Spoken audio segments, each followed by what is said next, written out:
Hello, beautiful souls. I hope you're doing well. Today we have another transmission from the Mella Collective, which is my galactic soul group.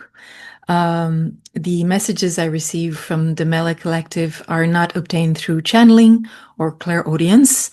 It is simply through a connection of the heart and a quantum entanglement of our souls. And so I simply receive, or I am inspired, some topics and that I share with you very humbly and simply here in my own words.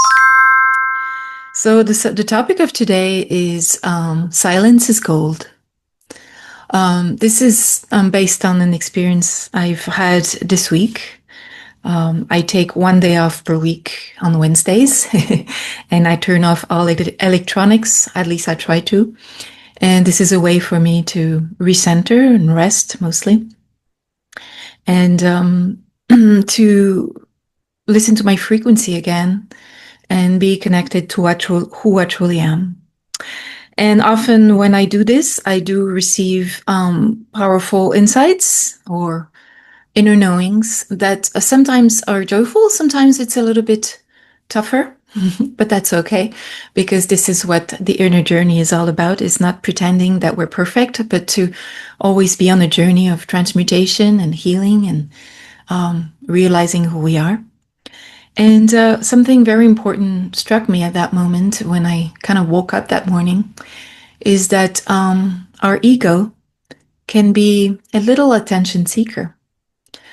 And I don't want to devilize the ego, because the ego is something that we need to integrate, like our shadow, because everything that we resist to will persist, like everything. So it's important to integrate our ego, like we do of, the shadowy part of ourselves. But it's easy to want to reject the ego, because sometimes it acts when we let it loose and we don't have reins over it. It can sometimes, take power over us. And I realized recently that for me, one of the ways in which my own ego, because we all have one, was, doing this is through my words, not just, but through my words. When I'm not really thinking about what I'm saying, when I'm just, how can I say, just talking too much when it's not needed. The ego in itself, is something that is terrified of not existing, of not being seen. And that's the case for all of our egos, by the way.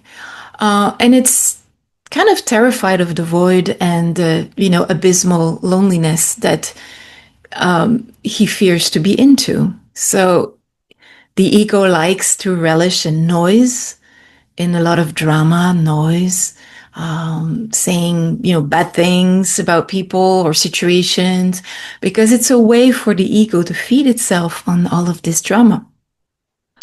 So when I woke up on that Wednesday, I realized that my words were actually the way in which my ego was mostly, doing the most damage. And in a way was trying to be, that little kind of attention seeker and be alive and exist and, for people to know that it's there. Unfortunately, I don't want to be ruled by my ego. I definitely don't want to.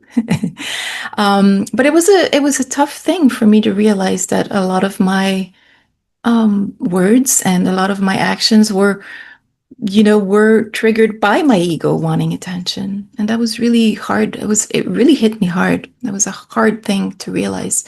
And our ego is a little bit like that narcissistic thing we don't want to have in ourselves, but that it's there, and wants attention. And so it's not, again, to devilize the ego, but just to realize that if we find that sometimes our ego makes us do or say things in a way that's probably not for the best for us and for others, then perhaps it's a good thing to question where our ego has the most power.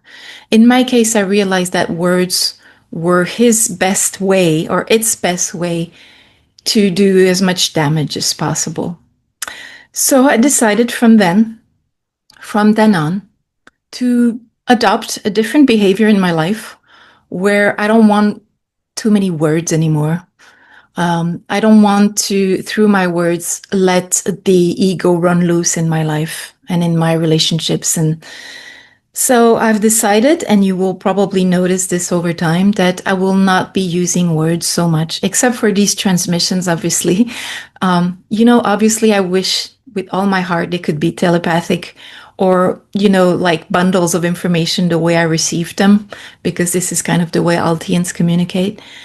And but unfortunately, we still need words. So this is probably the only time when I'll be using words in my interactions in our community right now, is through these transmissions. But in general, I want to just be as silent as possible and just continue engaging full time in my activity I do for our supporting our collective. May it be the 6 videos I do a week, the books I'm writing, and the index I'm doing for Elena Janan. It's a full-time engagement I do with all my heart and joy and bliss for the collective. And I want to do this without necessarily having to use words. I just, when I interact on social media or in our community, I prefer to stay a little bit more quiet. And for me, it's a way to be more conscious and mindful of who is talking. Is it my ego? Is it my soul? And perhaps not to be so overwhelmed in the words and the drama. Times are hard presently. There's a lot of drama out there, a lot of division, a lot of chaos in our world. And I think that words can be a great vector of drama as well. So I prefer to not engage in that way with words anymore so much. So if someone sends me a message, I will, respond shortly in a written form, very shortly. But I'm not going to be so much of I'm going to try to stop the logorrhea, the diarrhea of words that sometimes overwhelm us when our ego takes over. So the Mella Collective today wanted to use my personal life experience that I've had this week to share this message that it's not about devilizing our ego, but it's to really be aware of what we say, because our words really carry a frequency. And since the most important thing for us right now is to be in high frequency in order to make this a reality in our world, it's important that our words actually reflect this high frequency. And if our words come from the ego mind, which is obsessed by, attention and drama and things like that, then we don't, we're not aligned with this high frequency. And this is not what I want. So I hope this humble message resonates with you today, because it comes from my personal humble experience, and perhaps it can also resonate with your heart. If you feel overwhelmed, maybe through social media or interactions, sometimes less words or even silence can be a great way to hear our frequency again, to recenter, to realign, and remember who we are and stop being in a drama. I hope it resonates. Have a lovely day. Take care. Bye.